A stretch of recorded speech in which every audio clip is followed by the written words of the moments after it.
boy, datang boy. Hampir boy.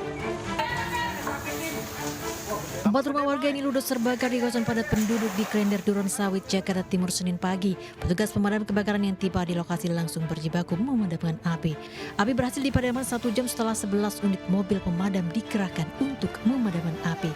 Diduga kebakaran akibat korsleting listrik dari colokan atau setelan listrik yang menumpuk. Kebakaran juga menghanguskan sebuah tower base transceiver station atau BTS di pinggir Jalan Senayan, Jakarta. Akibatnya sejumlah pengendara yang melintas panik. Petugas Sudin Penanggulangan Kebakaran yang tiba di lokasi langsung berupaya memadamkan api. Besarnya api yang membesar hingga ke aliran listrik sempat membuat petugas kesulitan memadamkan api. Anggota kita sudah bisa mengatasi. Nah, sekarang sedang proses pendinginan. Tadi sempat gede apinya, Bang. Gimana? Sempat keluar api, cuma karena kesigapan anggota kita, jadi alhamdulillah sudah bisa diatasi apinya. Belum diketahui penyebab pasti kebakaran, diduga titik api muncul akibat korsleting listrik pada bagian panel. Di Jakarta, tim kontributor iNews melaporkan. Maling, tangkap, copet. Aksi 2 pelaku copet diamankan panitia Maulid Nabi yang diadakan di Masjid At-Taqwa Kelurahan Bagia, Babelan, Bekasi. Para pelaku tertangkap berawal dari salah satu korban yang menyadari barang berharganya dicuri oleh para pelaku. Korban berteriak hingga mengundang massa dan mengamankan 2 pelaku. Dari tangan pelaku, warga mengamankan 4 unit handphone serta tas berisi uang. Mudah-mudahan ada ibu saya gitu. Pas lagi desek-desekan gitu? Iya, Gimana? lagi masuk ke sini. Kerasanya ibu gimana awalnya? Nggak berasa apa-apa, tahu-tahu pas duduk handphone nggak ada aja. Kebetulan hari ini kita diminta penugasan untuk pengamanan di giat Maulid At-Taqwa, dan tiba-tiba dapat laporan dari warga atau jamaah undangan yang hadir bahwa diamankan 2 orang laki-laki terduga pelaku copet. Kami mengamankan ke posko keamanan panitia agar tidak terjadi hal-hal yang tidak diinginkan oleh kedua terduga pelaku copet tersebut, Bang. Dan alhamdulillah sudah diamankan dan dibawa ke Polsek Babelan untuk ditindaklanjuti secara hukum. Para pelaku lolos dari maut setelah polisi mengevakuasi dari amukan massa. Dari Bekasi, Jawa Barat, Ahmad Jauhari Lutfi melaporkan.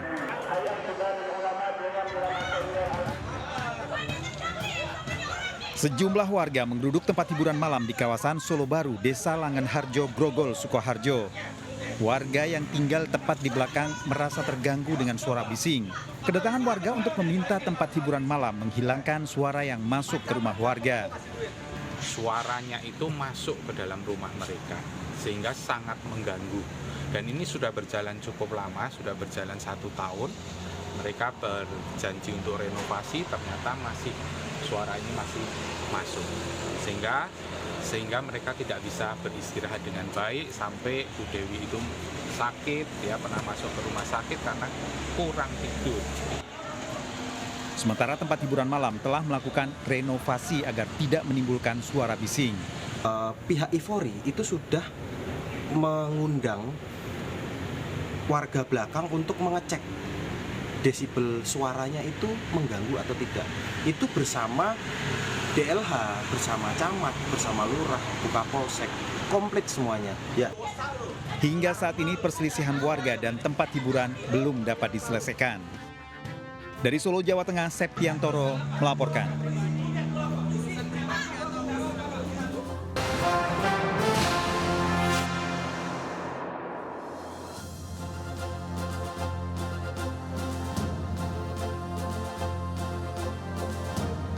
Halo pemirsa, selamat pagi pemirsa. Selain berita utama tadi, sejumlah laporan menarik akan kami hadirkan untuk menemani aktivitas pagi Anda. Bersama saya Rizky Hasan. Dan saya Reza Nadia. Berikut seputar News Pagi selengkapnya.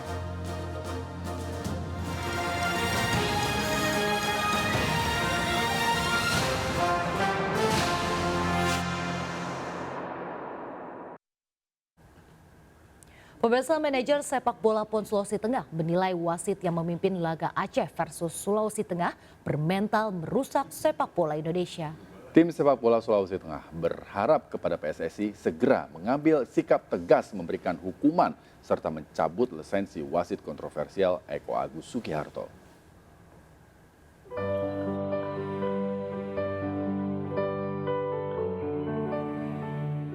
Laga babak perempat final cabang sepak bola Pekan Olahraga Nasional tuan rumah Aceh vs Sulawesi Tengah menyisakan kekecewaan dan keprihatinan masyarakat pecinta bola di tanah air. Keputusan wasit yang kontroversial menyebabkan laga ricuh berujung walkout dari pemain Sulteng. Keterpihakan wasit Eko Agus Sugiharto terhadap tuan rumah terjadi sejak menit ke-25 setelah pemain Sulawesi Tengah mencetak gol. Beberapa pelanggaran keras mengenai wajah pemain Sulawesi Tengah diabaikan wasit tanpa memberikan kartu. Berlanjut, memberikan 3 kartu merah kepada pemain Sulawesi Tengah hingga menyisakan 8 pemain. Kemudian memberikan 2 kali penalti kepada tim Aceh pada masa injury time, serta waktu tambahan babak kedua 13 menit. Keberpihakan sang pengadil di lapangan hijau memancing amarah dari pemain muda M. Rizky sehingga melakukan pemukulan kepada wasit Eko Agus Sugiharto.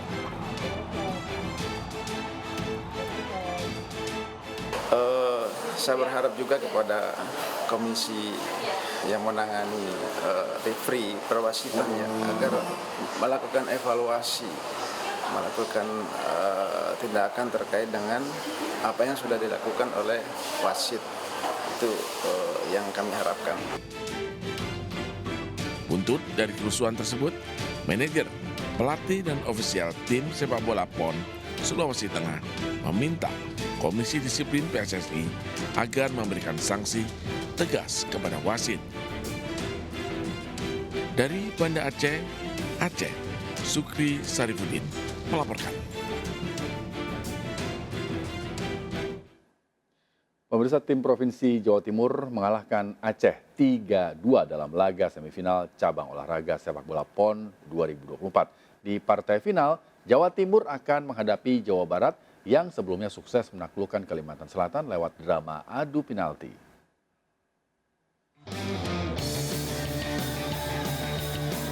Tim Provinsi Jawa Timur kalahkan tuan rumah Aceh di laga semifinal cabur sepak bola PON 2024. Jatim kalahkan Aceh di depan puluhan ribu pendukung yang padat di Stadion Harapan Bangsa. Jawa Timur sempat tertinggal saat 3 menit laga berjalan. Radiansyah mencetak gol Aceh lewat sundulannya. Namun di menit 31, Jatim samakan kedudukan. Ahmad Dwi mencetak gol lewat sontekannya. 8 menit berselang, Jatim berbalik unggul lewat gol kedua Ahmad Dwi. Di babak kedua, Aceh dan Jawa Timur bermain terbuka dan saling serang. Masuk menit 73, Jawa Timur menambah keunggulan lewat sepakan mendatar Irza Ahmad. Aceh yang kemudian bermain keras harus kehilangan satu pemainnya, Raffiansyah, yang mendapat kartu kuning kedua setelah menjatuhkan Ahmad Dwi. Meski bermain 10 orang, Aceh mampu berketinggalan lewat gol Mahyudin di menit akhir pertandingan. Skor 3-2 bertahan dan tim Jawa Timur melenggang ke laga final.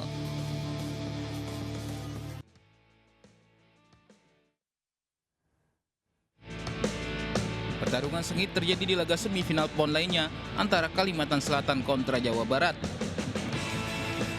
Laga antara kedua tim berjalan cukup seimbang di babak pertama, di mana kedua tim bermain cukup hati-hati. Permainan agresif kedua kesebelasan mulai ditunjukkan di babak kedua.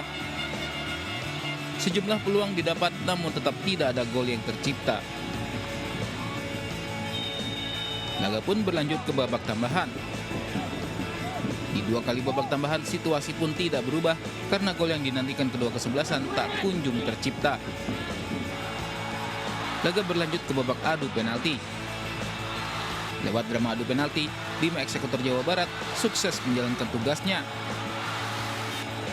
sementara hanya 4 eksekutor Kalsel yang mencetak gol setelah Bima Zawawi gagal menjalankan tugasnya. Jawa Barat pun sukses melaju ke final lewat kemenangan adu penalti 5-4.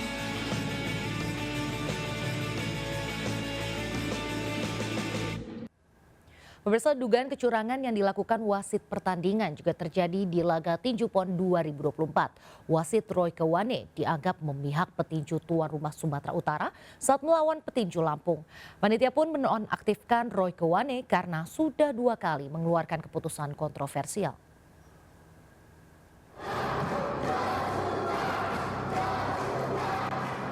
Belum usai kasus wasit kontroversial di laga cabur sepak bola putra PON 2024, kasus serupa juga terjadi di cabur tinju. Pertarungan antara Joshua Hrianja, petinju tuan rumah Sumatera Utara, melawan Rusdianto Suku, asal Lampung, di nomor 75 80 kg putra dituding penuh kecurangan. Wasit Roy Kewane dianggap tidak adil memimpin pertandingan karena menguntungkan tuan rumah hingga beberapa kali memunculkan protes dari pihak Lampung. Bahkan pelatih Lampung melemparkan kursinya sebagai tanda kekesalan. Petinju tuan rumah kemudian memenangkan pertandingan dengan skor 4-1. Panitia besar tinju PON melakukan evaluasi kepada wasit Royke dan menemukan ada kesalahan yang dibuat. Royke pun kemudian dinonaktifkan dari segala pertandingan PON. Sementara pelatih yang melemparkan kursi dilarang memimpin atletnya selama PON berlangsung. Semua pelatih harus mengerti. Pelatih tidak usah lagi curiga sekarang, tidak perlu.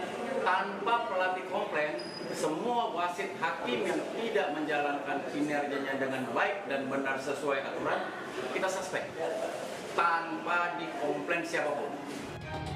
Sebelumnya protes juga sempat dilayangkan kontingen asal Papua Pegunungan kepada wasit Royke yang menganggap harusnya menang saat melawan atlet asal Sumatera Utara. Namun protes tersebut telah selesai setelah diberi penjelasan oleh panitia penyelenggara. Dari Pematang Siantar, Sumatera Utara, Dharma Setiawan melaporkan. Untuk mendongkrak produktivitas, integrasi teknologi pada sektor manufaktur dan pertambangan sangat diperlukan. Data mencatat lebih dari 220 juta warga di Indonesia merupakan pengguna internet aktif.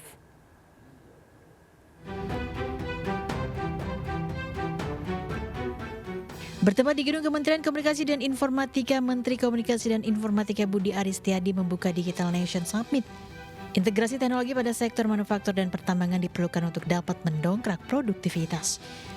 Data mencatat lebih dari 220 juta warga Indonesia merupakan pengguna internet aktif.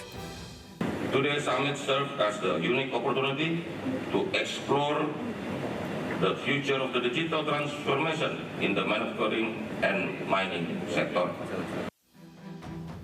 Sebagai negara dengan ekonomi terbesar di Asia Tenggara, industri Indonesia harus bersaing secara global untuk meningkatkan ekspor dan investasi. Indonesia sits at a very crossroads really of the world's most competitive economies, with India to the west, China to the north, and in Southeast Asia, very competitive economies, all rising very fast and looking to compete for the world's innovation and industry production. Pada acara ini juga membahas bagaimana 5G dan teknologi mobile mempercepat pertumbuhan dan inovasi di sektor manufaktur, pertambangan, dan fintech. Dari Jakarta, Tim Liputan iNews melaporkan. Pemirsa, meski KPU belum menetapkan pasangan calon gubernur, namun 2 pasangan bakal calon gubernur Jawa Tengah rajin melakukan safari politik. Pasangan Andika Perkasa Hendar Prihardi bertemu dengan warga dan kader PD Perjuangan di Purworejo, Jawa Tengah. Sementara pasangan bakal calon gubernur Ahmad Lutfi dan Taj Yassin melakukan konsolidasi di DPD PKS dengan mengajak semua parpol pendukung terus bergerak bersama membangun Jawa Tengah.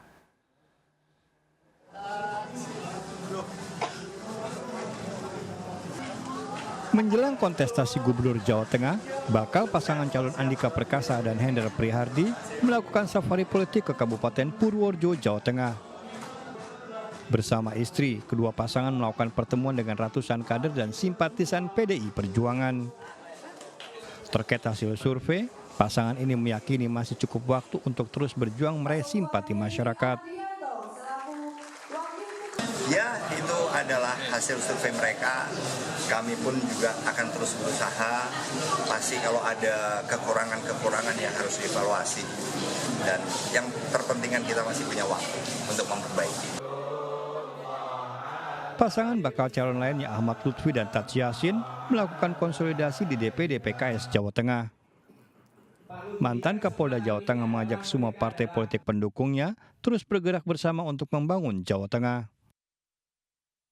Sehingga ini merupakan suatu kekuatan kami dalam rangka meneruskan daripada kebijakan kami bahwa nanti kami akan maju sebagai bakal calon gubernur dan wakil gubernur. KPU akan menetapkan pasangan calon gubernur pada 22 September mendatang. Dari Semarang dan Purworejo, Jawa Tengah melaporkan. Libur panjang akhir pekan dimanfaatkan bakal calon wakil gubernur Jakarta Rano Karno bertemu dengan warga di Cengkareng, Jakarta Barat. Sidul makan bersama warga hingga menggelar bazar minyak goreng. Sementara pasangan bakal calon gubernur Jakarta lainnya, Ridwan Kamil Suswono, menunjuk Riza Patria sebagai tim sukses di Pilkada Jakarta.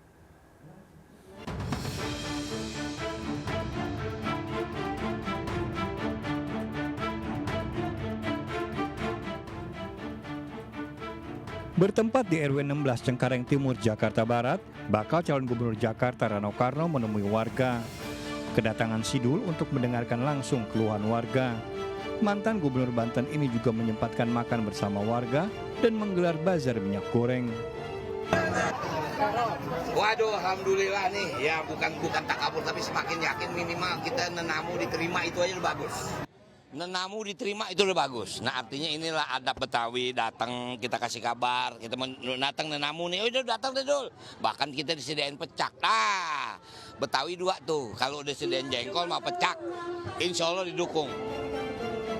Pasangan calon gubernur Jakarta lainnya Ridwan Kamil dan Suswono melakukan pertemuan dengan partai koalisi. Salah satu hasil pertemuan, pasangan Ridho menunjuk Ahmad Riza Patria sebagai ketua tim sukses Pilkada Jakarta. Pengumuman susunan tim sukses Ridho akan dilakukan dalam waktu dekat. Struktur dari kemarin sudah siap dan ini akan kemudian disampaikan kepada kawan-kawan di dalam termasuk pembagian tugas dengan target kita menang di Pilkada DKI. Diumumkan hari ini ya ke publik setelah komunikasi dengan nanti apa namanya lusa nanti paslon akan mengumumkan tim pemenangan lengkap.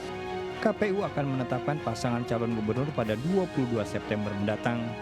Dari Jakarta, Wendra Nura, Wildan Aulia, Zulkarnain melaporkan. Pemirsa, bakal calon gubernur DKI Jakarta Ridwan Kamil menemui komunitas Betawi Jawara Tanah Abang, Jakarta Pusat. Selain silaturahmi, pertemuan ini juga untuk mendengarkan masalah dan menyerap aspirasi masyarakat dan para Jawara di Tanah Betawi.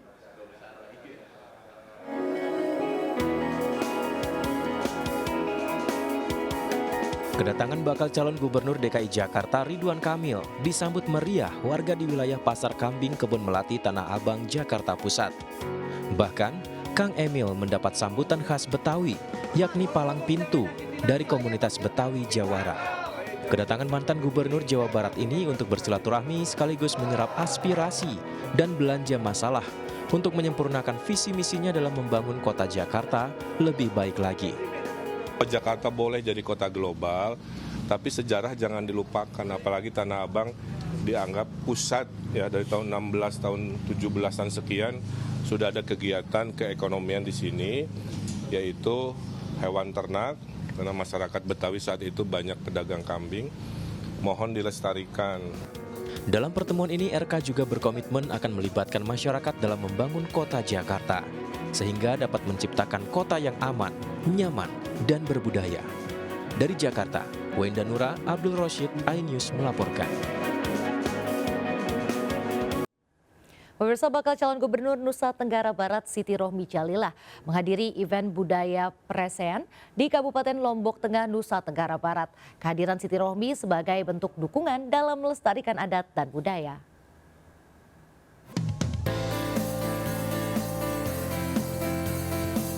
Bakal calon gubernur NTB dari Partai Perindo, Siti Rohmi Jalilah, turut hadir menyaksikan atraksi adat Sasak Presean di Desa Ungga, Kecamatan Praya, Barat Daya, Kabupaten Lombok Tengah.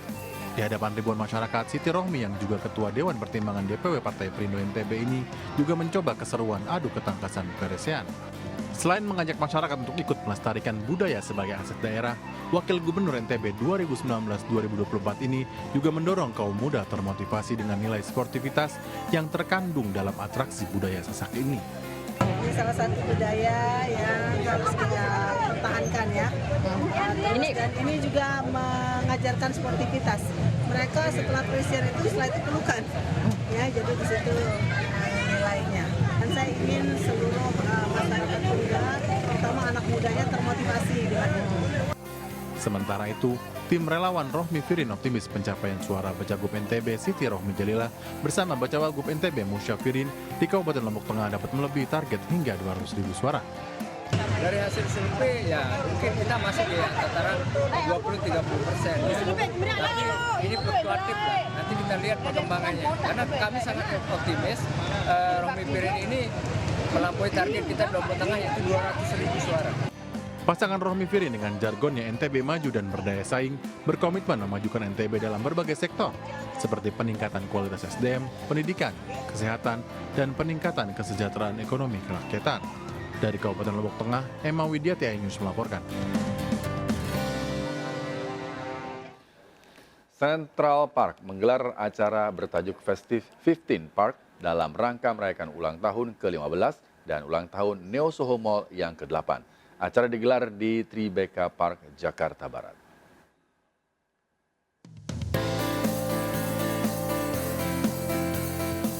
September adalah bulan yang sangat spesial dikarenakan pada tahun ini tidak terasa Central Park merayakan ulang tahunnya yang ke-15 dan Neo Soho merayakan ulang tahunnya yang ke-8 tahun. Sejak Central Park diresmikan pada tanggal 9 September 2009, disusul dengan Neo Soho Mall 8 September 2016, kini Central Park dan Neo Soho terus bertumbuh menjadi Jakarta Shopping Icon. Dengan tajuk Festive 15, Central Park memberikan satu rangkaian acara anniversary berupa festival musik yang akan dilaksanakan di Tribeca Park selama 3 hari berturut-turut dari tanggal 13 hingga 15 September 2004. Tak hanya itu juga, Neo Soho Mall juga terus melakukan inovasi dengan mengambil tema Infinitive Play City yang memiliki makna di mana Neo Soho menjadi tempat bermain tanpa batas bagi semua keluarga dengan sajian tenan-tenan yang menarik.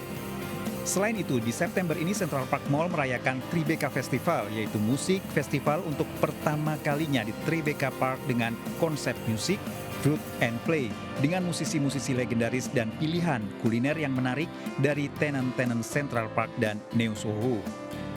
Sedangkan di Neo Soho, Central Park merayakan Inflatable Playground yang akan menjadi surga bagi anak-anak.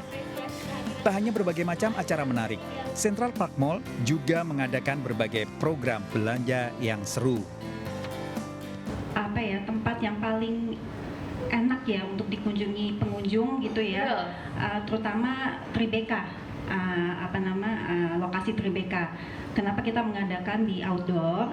Karena kita juga rasa ini kedepannya nih tempat Tribeca akan jadi tempat yang hangout yang paling difavoritin ya. Pokoknya intinya nih tempat akan jadi happening banget. Di mana kita membuat suatu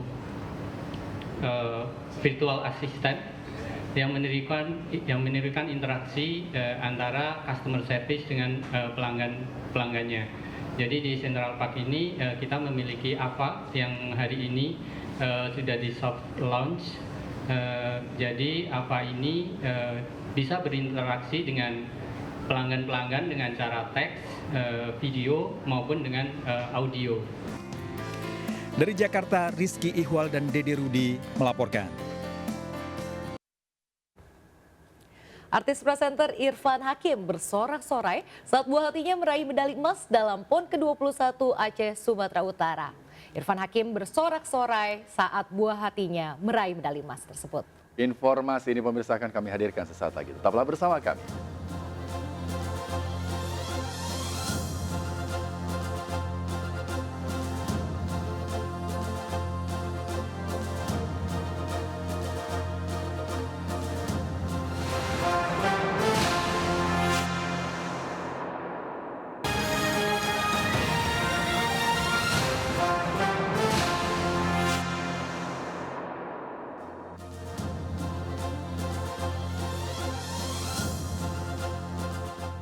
Pemirsa, puluhan ribu kendaraan wisatawan meninggalkan kota Bandung, Jawa Barat melalui gerbang tol Pasteur pada Senin malam. Mayoritas kendaraan wisatawan didominasi menuju arah Jabodetabek.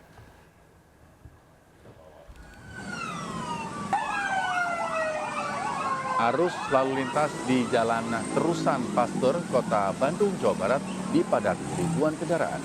Kendaraan yang didominasi plat Jabodetabek ini bahkan hanya bisa melakukan dengan kecepatan 20 hingga 30 km per jam.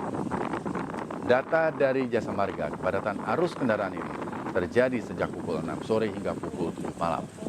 Sebanyak 25.349 kendaraan wisatawan meninggalkan kota Kembang melalui gerbang tol Pasteur. Di hari terakhir libur Maulid Nabi, volume kendaraan yang meninggalkan kota Bandung meningkat jika dibandingkan hari kemarin.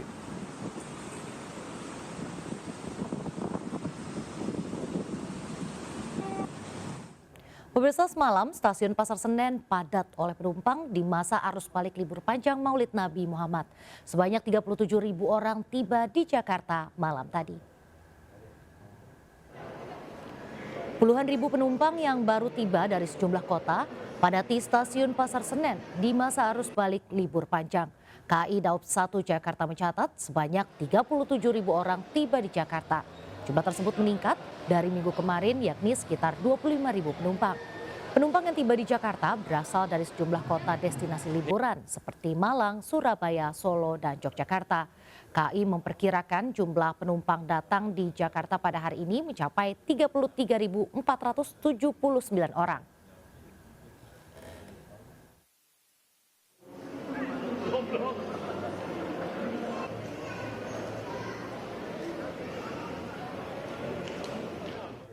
Dan pemirsa, bagaimana suasana stasiun Pasar Senen setelah masa arus balik libur panjang? Sudah ada rekan Hadisti Arifa di sana.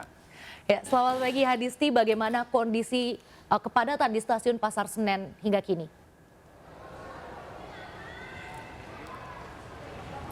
Ya, selamat pagi Nadia dan juga Rizky. Situasi terkini pada pagi hari ini di stasiun Pasar Senen Jakarta usai libur panjang peringatan Maulid Nabi yang juga berdepatan dengan akhir pekan lalu, ini terpantau cukup ramai dan juga cukup padat. Di mana keramaian ini memang adalah masyarakat yang kembali pulang ke daerahnya masing-masing dan juga yang kembali ke kota Jakarta. Berdasarkan data dari KAI, diperkirakan hari ini akan ada sebanyak lebih dari 33.000 penumpang yang turun di area Daob 1 Jakarta, yakni stasiun Senen dan juga stasiun Gambir. Namun untuk jumlah ini masih dapat berubah mengingat penjualan tiket ini masih terus berlangsung. Kemudian jika soal keberangkatan pada periode 13 hingga 17 September ini, KAI mencatat sudah terjual lebih dari 146.000 tiket pada momen libur panjang ini. Artinya memang sudah terjadi lonjakan penumpang di momen libur panjang jika dibandingkan dengan hari-hari biasanya. Mayoritas penumpang yang tiba ataupun juga yang akan berangkat ini memang terbagi pada sejumlah daerah, diantaranya ini adalah Solo, kemudian Malang, Surabaya, dan juga Yogyakarta.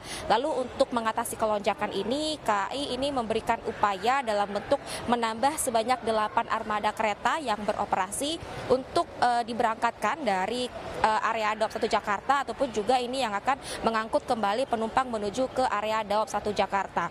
Kemudian Nadia dan juga Rizky, jika melihat kepadatan penumpang di stasiun Senen pada pagi hari ini, memang ini bersifat situasional, artinya kepadatan ataupun juga keramaian ini akan terjadi apabila kereta tiba di stasiun Senen ataupun juga akan berangkat, di mana nantinya mobilisasi ataupun juga pergerakan barulah akan terlihat pada saat penumpang ini akan berangkat ataupun juga turun dari gerbong kereta menuju keluar stasiun. Kemudian jika kami pantau juga untuk situasi, untuk mobilitas, kemudian juga antrian ini sudah cukup tertib dan rapi, karena memang sudah banyak sekali di sini maksud kami adalah petugas-petugas yang membantu penumpang untuk berangkat ataupun juga yang keluar dari gerbong kereta. Demikian Rizky, Nadia. Baik, terima kasih Hadisti Arifa melaporkan dari stasiun Pasar Senen Jakarta. Pemirsa, pasca libur panjang Maulid Nabi, arus lalu lintas di kawasan Puncak Bogor ramai pada Senin malam. Ya, pihak polisian juga sudah tidak memberlakukan rekayasa lalu lintas one way. Dan berikut laporan Jen Cahyani serta juru kamera Pandu Priyo dan Surya Lisantoso. Pemirsa, kawasan Puncak Bogor masih menjadi kesayangan masyarakat untuk menikmati waktu liburnya seperti saat ini long weekend atau libur panjang periode Maulid Nabi. Kawasan Puncak Bogor dipadati oleh masyarakat atau wisatawan yang berkunjung untuk berlibur. Dan di tempat saat ini saya melaporkan, yakni di kawasan Simpang Gadok, untuk saat ini lalu lintas terpantau ramai lancar dan didominasi oleh kendaraan roda 4 dan juga roda 2 berplat nomor B dan F. Sementara itu sempat terjadi kepadatan atau kemacetan yang mengular pada pagi tadi, Senin pagi, akibat dari adanya penerapan rekayasa lalu lintas atau one way. Ini yang diterapkan dari arah Bogor menuju ke arah Jakarta, sehingga berimbas kepada para pengemudi yang ingin menuju ke arah Bogor dan mereka harus mencari jalan alternatif lain sehingga menimbulkan kemacetan di beberapa titik. Namun untuk saat ini sistem one way sudah tidak diberlakukan kembali, sudah diberlakukan sejak pukul 6 pagi hingga pukul 3 sore dan saat ini lalu lintas ramai lancar baik dari arah Jakarta menuju ke arah Puncak maupun sebaliknya. Untuk rekayasa lalu lintas sendiri tentu saja akan diberlakukan situasional dari pihak kepolisian melihat kondisi lalu lintas, dan jika nantinya akan terjadi kemacetan atau kepadatan lagi, maka tidak menutup kemungkinan sistem one way atau satu arah ini akan kembali diberlakukan. Dan pemirsa, bagi Anda diimbau yang akan melakukan perjalanan atau sedang melakukan perjalanan kembali ke kediaman Anda dari kawasan Puncak Bogor, ini diimbau untuk tetap berhati-hati, menaati peraturan dan mempersiapkan berbagai hal yang diperlukan agar perjalanan Anda tetap nyaman. Dari Bogor, Jawa Barat, Jen Cayani bersama juru kamera Pandu Priyo dan Suryali Santoso melaporkan. Pemirsa, seorang lansia meninggal dunia saat terjebak macet di jalur Puncak Bogor, Jawa Barat. Wanita yang diketahui warga Cipayung, Jakarta Timur tersebut dalam perjalanan pulang usai berwisata di agrowisata Gunung Mas. Menurut petugas Polres Bogor, korban berinisial N berusia 65 tahun meninggal diduga akibat serangan jantung. Diduga korban memiliki penyakit bawaan. Saat korban mengalami gejala sesak, dirinya masih berada di kawasan wisata. Karena ambulans yang membawanya terjebak macet, polisi kemudian melakukan pengawalan jenazah korban hingga ke rumah duka. Merasa sesak napas, maka yang bersangkutan itu langsung naik ke bis dan pingsan. Kemudian dievakuasi oleh rombongannya ke masjid di seputar kawasan wisata Gunung Mas. Bukan di dalam mobil ya? Bukan di dalam, memang meninggalnya pada saat di masjid. Pemirsa, rombongan wisatawan berkunjung ke IKN Kalimantan Timur di hari pertama IKN dibuka untuk umum. Untuk melihat langsung plaza seremoni dan Taman Kusuma Bangsa Nusantara, wisatawan dibawa menggunakan bus dari depan sentra UMKM Nusantara.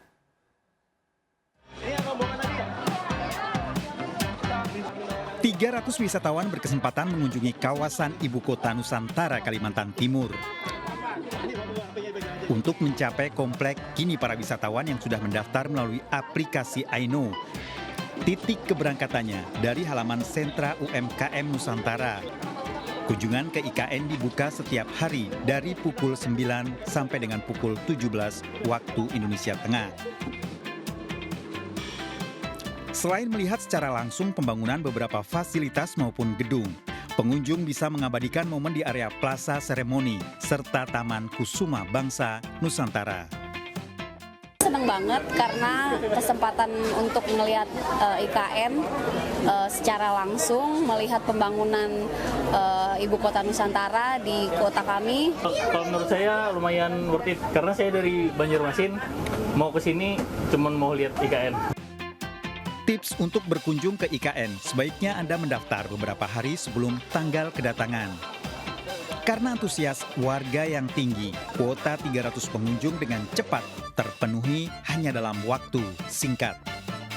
Dari IKN Kalimantan Timur, Mukmin Aziz melaporkan.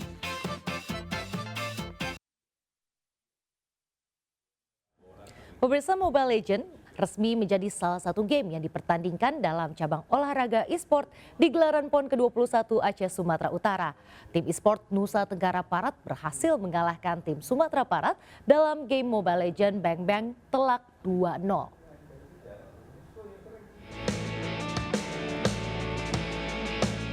Delapan provinsi bertanding di game Mobile Legends Bang Bang di Ballroom MICC Medan, Sumatera Utara. Dalam pertandingan pertama, tim e-sport NTB menang atas tim Sumatera Barat dengan skor 2-0. Hero-hero andalan tim NTB bergerak cepat, langsung masuk menghancurkan tower milik Sumbar. Trik khusus sih nggak ada ya, sama aja kayak mungkin lawan tim lain karena kita kan udah persiapan tuh dari bulan Maret mungkin, jadi kalau dari persiapan udah lumayan matang lah bisa dibilang. Selain tim NTB dan Sumbar, ada tuan rumah Sumut yang juga bertanding melawan Provinsi Banten. Setelah menjadi cabang eksibisi dalam PON ke-20 Papua, cabang olahraga e-sport resmi dipertandingkan dalam PON ke-21 Aceh Sumut. Terdapat 5 game yang dipertandingkan, beserta 2 game dalam masa eksibisi, Battle of Guardian dan Honor of Kings.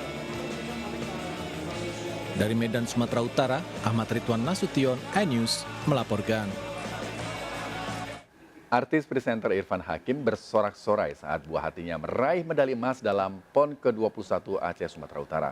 Aisyah Maidina Hakim bertanding dalam cabang olahraga berkuda equestrian bersama kontingen DKI Jakarta.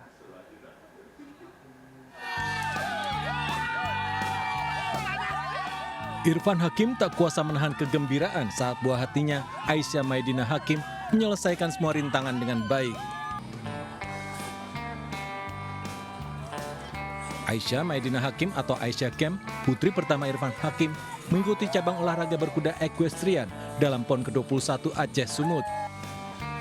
Bersama kontingen DKI Jakarta, Aisyah Kem meraih medali emas dalam kategori bergu lompat rintangan 100 cm di venue Jericho Stable, Desa Firdaus, Serdang Bedagai, Sumatera Utara. Ini luar biasa, saya sengaja datang ke sini ke Sumatera Utara buat melihat perjuangan anak saya secara langsung. Tadi di awal, agak mendebarkan, tapi kedua langsung keren banget dan alhamdulillah mendapatkan medali emas sesuai dengan yang cita-citakan, seperti itu. Aisyah Hakim bermain bersama 2 atlet tandem lainnya, Muhammad Akbar Kurniawan dan Rifat Renanda Harsya. Cabang berkuda equestrian akan mempertandingkan beberapa kategori lagi hingga hari terakhir pertandingan, Rabu 18 September. Dari Serdang Bedagai, Sumatera Utara, Wahyu Rustandi, iNews, melaporkan.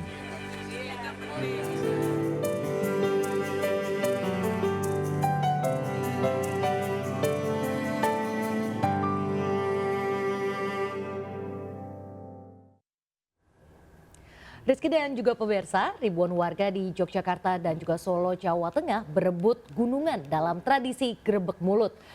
Seperti di tahun-tahun sebelumnya, Keraton Yogyakarta menyiapkan 7 gunungan yang berisi hasil bumi di halaman Masjid Gede. Dan sementara Keraton Kasunanan Surakarta menyiapkan 2 pasang gunungan sekaten.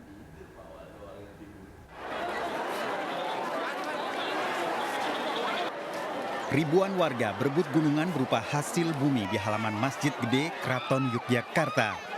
Rebutan gunungan merupakan puncak dari tradisi grebek maulud memperingati Maulud Nabi Muhammad SAW yang digelar di Keraton Yogyakarta. Ada 7 gunungan yang disiapkan, terdiri dari 2 gunungan Kakung, Gunungan Putri, 2 gunungan Gepak Darat, dan Gunungan Pauhan. Sebelum diperebutkan, 7 gunungan dibawa dalam rombongan bergodo atau prajurit keraton, lengkap dengan persenjataannya serta pasukan, gajah, dan berkuda. Itu berkah orang Jawa itu biar semuanya usahanya sukses. Berkah dari Dari Allah, tapi lewatnya Keraton Jogja. Ini dapat sayur apa ini, Mbak? Kacang panjang. Kacang panjang. Kita mau dibuat. Ini apa nggak tahu loh.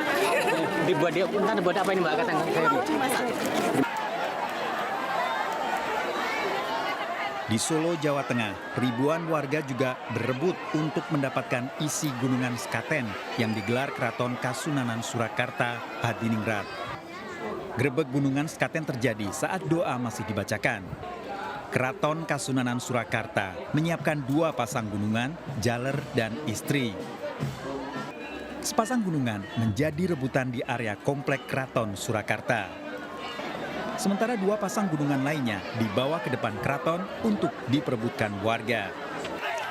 Tradisi ini dipercaya warga mendatangkan berkah dari Tuhan Yang Maha Esa. Untuk apa? Kalau ini untuk rabuk. Untuk rabuk sama. Kirap grebek Maulud Sekaten dimulai dari Kori Kamandungan menuju Masjid Agung. Gunungan kakung atau laki-laki berisi sayuran sebagai simbol kemakmuran. Sementara gunungan istri berisi panganan dari ketan sebagai lambang kerukunan. Dari Yogyakarta dan Solo, Jawa Tengah, Gunanto Farhan dan Septiantoro melaporkan.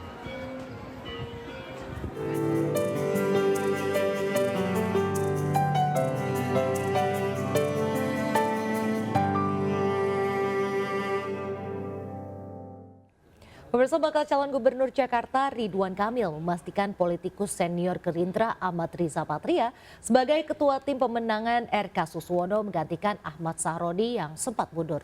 Mantan gubernur Jawa Barat ini juga menyampaikan setidaknya sebanyak 70% anak muda yang akan masuk dalam tim ses Ridho, termasuk Bendahara Umum DPP Partai Perindo Angki Yudhistia yang menjadi jubir bidang sosial.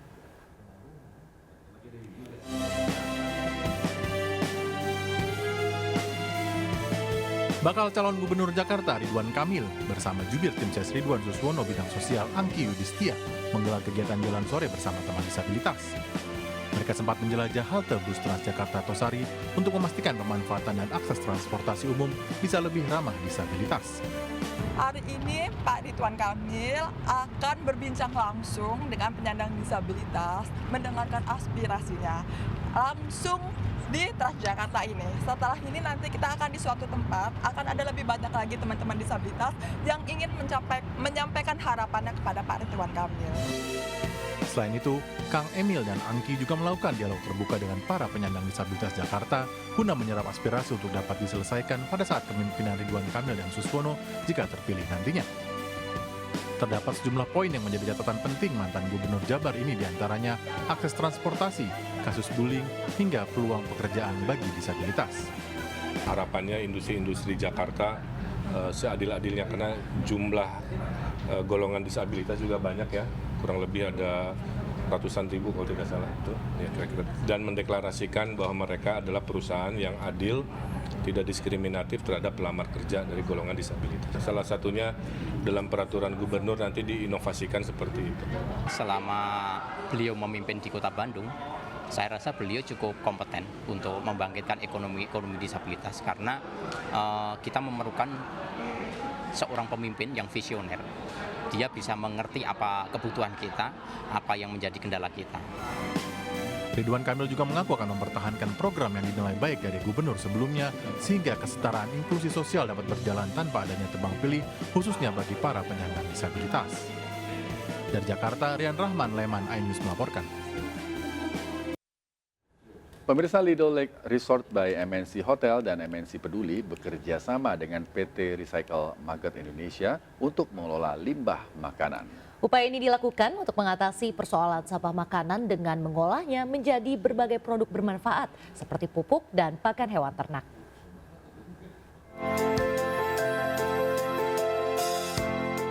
Limbah makanan menjadi salah satu jenis sampah terbesar di Indonesia. Berdasarkan data dari Kementerian Lingkungan Hidup dan Kehutanan KLHK tahun 2023, sampah sisa makanan mencapai 41% dari total sampah yang dihasilkan masyarakat Indonesia.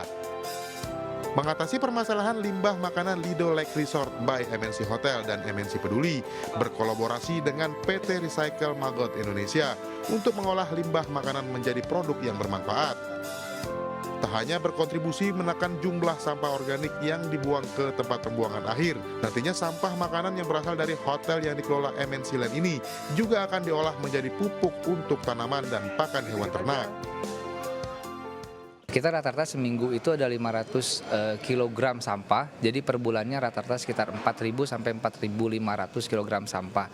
Tentunya dengan adanya program kerjasama pengelolaan limbah ini, kita bisa mengurangi suplai pembuangan sampah kita ke TPA itu bisa 50%, yang harusnya biasanya kita buang sekitar 4 ton per bulan, hanya jadi 2 ton per bulan. Saya selama ini sudah menjalani kurang lebih 9 bulan kerjasama dengan hotel, alhamdulillah.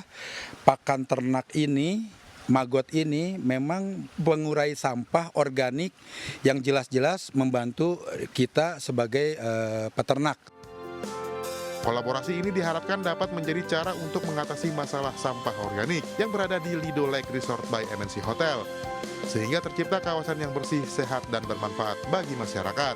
Dari Kabupaten Bogor, Jawa Barat, Hadisti Arifa, Eri Nugraha, Raga Firdaus, iNews melaporkan.